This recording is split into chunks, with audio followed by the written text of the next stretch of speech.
My name's Neil Murray. I'm an ophthalmologist. That means that I am a doctor who then trained additionally to become an eye surgeon. What I see repeatedly in the developing world is that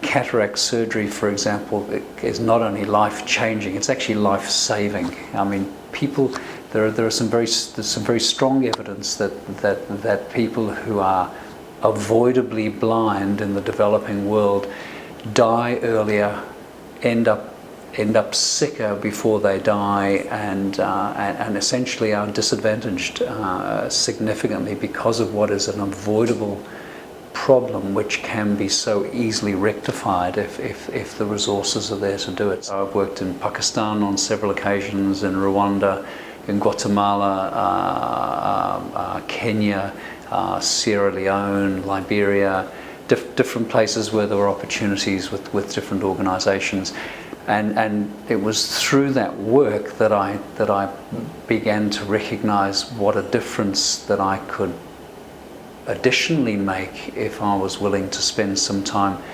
living in a developing world environment and being able to help train and upskill local ophthalmologists. It was on one of those occasions that I had what in effect was an epiphany, really, and I could see that I was stepping back, helping a local surgeon deal with a difficult case, and I recognised that I had helped him develop a skill set which would help so many more patients when I had gone from that situation. So I suddenly realised that the absolute value of me being able to be involved in teaching and working alongside, kind of mentoring surgeons rather than just going in and doing the work itself. I mean, for me personally, I still get a huge kick out of seeing my cataract patients wherever I've operated on them, when they're seeing again after the surgery, and I've said to my wife many times, you know, the day I stop getting that kick is the day I need to stop working as an ophthalmologist. But I get just as big a kick, and in fact it's a very different kind of buzz from seeing someone, a surgeon or even a nurse who you've been working with and training, actually going on to become a better surgeon, a better nurse, as a consequence of in part of the input that you've put into them. That most people in the developing world who are blind from cataract. And cataract is eminently fixable with a relatively low-tech solution that can be provided in any circumstance. So I've operated in tents in a desert. I've operated in broken down buildings where we have, you know, prepared things as well as we could to do the surgery, all the way up to sophisticated operating theatres.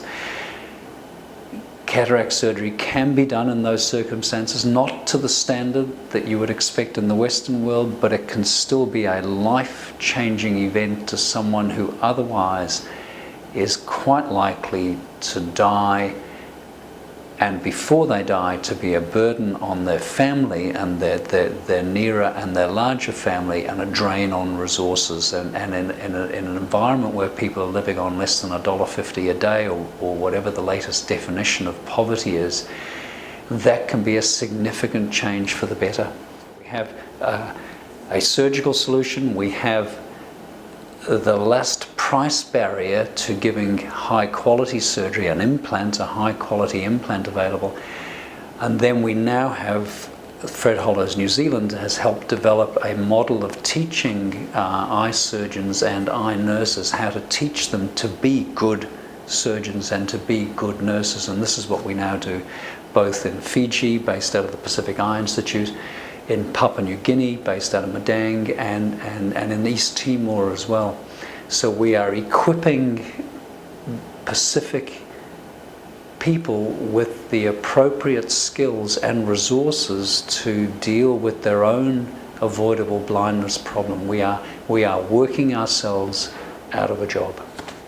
We teach our ophthalmologists, and indeed our nurses, to work with the ophthalmologists how to deliver a high quality but a low cost cataract surgery in a way where the results are pretty much comparable with the outcomes in the Western world. They're not exactly the same, and you're not dealing with similar scenarios, but it's a solution that will work in all sorts of environments where you can't guarantee power supplies, where you can't guarantee the kinds of standards that are required or needed in the West for Western standard cataract surgery to occur. Look, Fred casts a huge shadow, and in fact he's a benchmark. You know, I mean, Fred I think remains a benchmark. It's his comments about treat every eye like it's the Prime Minister's eye is something that even now I use to when I'm teaching trainee eye doctors around the world, and it's a way of making people realise that they are in a privileged position to even be operating on people's eyes. So Fred's shadow is enormous, and will remain so, and so it should be. He set in train an amazing enterprise that in fact is doing superb work worldwide.